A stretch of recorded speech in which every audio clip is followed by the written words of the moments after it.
মাত্র 2টি উপাদান দিয়ে বাড়ি থেকে তেলাপোকা চিরতরে দূর করার 100% কার্যকরী একটি পদ্ধতি নিয়ে চলে এসেছে আপনাদের মাঝে। আশা করি আমার আজকের ভিডিওটা আপনাদের অনেক উপকারে লাগবে।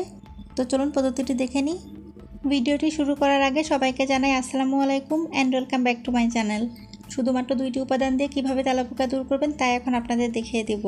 আর তেলাপোকা দূর করার জন্য এই পদ্ধতি কতটা কার্যকর তার প্রমাণও আমি দেখিয়ে দিব, তাই ভিডিওটি সম্পূর্ণ দেখুন। আর এখন আপনাদেরকে দেখিয়ে দিই এখানে আমি কী নিয়েছি। প্রথমেই নিয়েছি 2 টেবিল চামচ পরিমাণ ময়দা, তবে ময়দা ব্যবহার না করে আপনারা কিন্তু আটাও ব্যবহার করতে পারেন। আর নিয়েছি বরিক অ্যাসিড। এই বরিক অ্যাসিডটি ফার্মেসিতে কিনতে পাওয়া যায়। ক্যারাম বোর্ড খেলার সময়ও কিন্তু এই বরিক অ্যাসিডটাই ব্যবহার করা হয়, তাই ফার্মেসি ছাড়াও আপনাদের আশেপাশের দোকানেও পেয়ে যেতে পারেন। আর আমরা এই বরিক অ্যাসিডটাকে বরিক পাউডার বলে থাকি, তাই আপনাদের চিনতে কোনো অসুবিধা হবে না, আপনারা খুব সহজেই চিনে নিতে পারবেন। এখন দেখুন এই যে বরিক অ্যাসিডের যে প্যাকেটটা আছে তা আমি কেটে নিয়েছি। কেটে নিয়ে আমি এখন ময়দার সাথে মিশিয়ে দিব। আর এখানে কিন্তু আমি 2টা প্যাকেট নিয়েছি। এই 2টা প্যাকেট মিলে আমাদের 2 টেবিল চামচের মতোই হবে, অর্থাৎ আমি যে পরিমাণ ময়দা নিয়েছি ঠিক সেই পরিমাণে বরিক অ্যাসিড নিচ্ছি। এই বিষয়টা একটু খেয়াল রাখবেন, আপনারা যতটুকু ময়দা নেবেন ততটুকু পরিমাণ বরিক অ্যাসিড নেওয়ার চেষ্টা করবেন।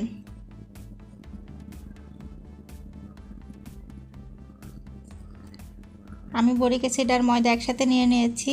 এখন এর সাথে যা দিব তা হচ্ছে পানি।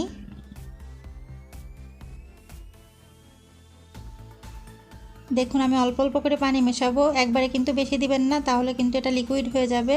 তাই অল্প অল্প করে পানি মেশাবেন আর একটু মাখাতে থাকবেন। আর আপনারা কিভাবে মাখাবেন আপনাদেরকে বলে দিই। আমরা যেমন করে রুটি তৈরি করি তার আগে যেভাবে ডোটা তৈরি করে নিই, ঠিক সেভাবে আমরা এই বরিক অ্যাসিড আর ময়দাটাকে মেখে নিব, অর্থাৎ একটা ডো তৈরি করে নিব। দেখুন আমি তৈরি করে নিয়েছি। এটা কিন্তু খুব ভালোভাবে মাখানো হয়ে গেছে, চেষ্টা করবেন খুব ভালোভাবে মাখিয়ে নেওয়ার জন্য। মাখানো বরিক অ্যাসিড আর ময়দার ডোটাকে আমি একটু সাইডে রেখে দিচ্ছি। আর এখন আমি একটা টিস্যু পেপার নিয়ে নিব।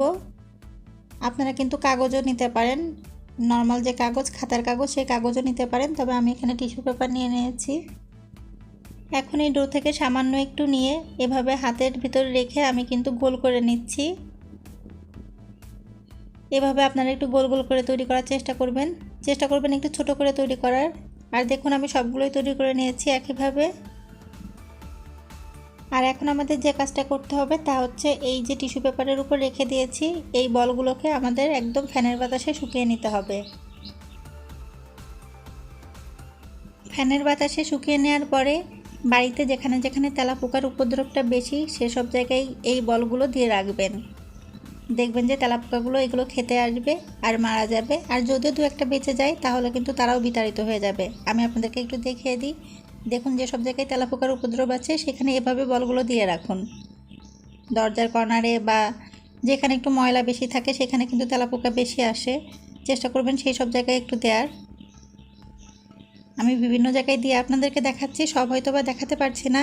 আবার কিন্তু আপনারা এগুলোকে একটু দেয়ালে এভাবে লাগিয়েও দিতে পারেন, যখন পুরোপুরি শুকাবে না তার আগে এভাবে দেয়ালে একটু লাগিয়ে দিতে পারেন। বাথরুম বা রান্নাঘরের দেয়ালে এভাবে লাগিয়ে দিতে পারেন। এখন আমি আপনাদেরকে প্রমাণ দিব, এজন্য পরের দিন সকালে চলে এসেছি। অর্থাৎ পরের দিন সকালে আমার বাসার কী অবস্থা আপনাদেরকে একটু দেখিয়ে দিই।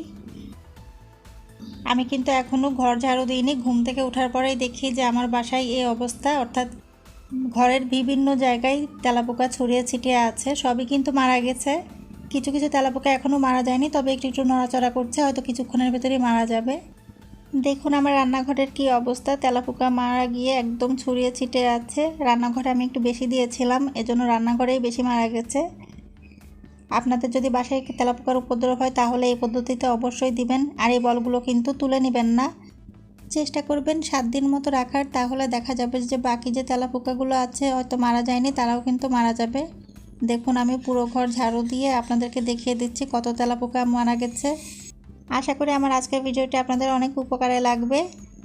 এতক্ষণ ধরে আমার সাথে থাকার জন্য আপনাদেরকে অনেক অনেক ধন্যবাদ।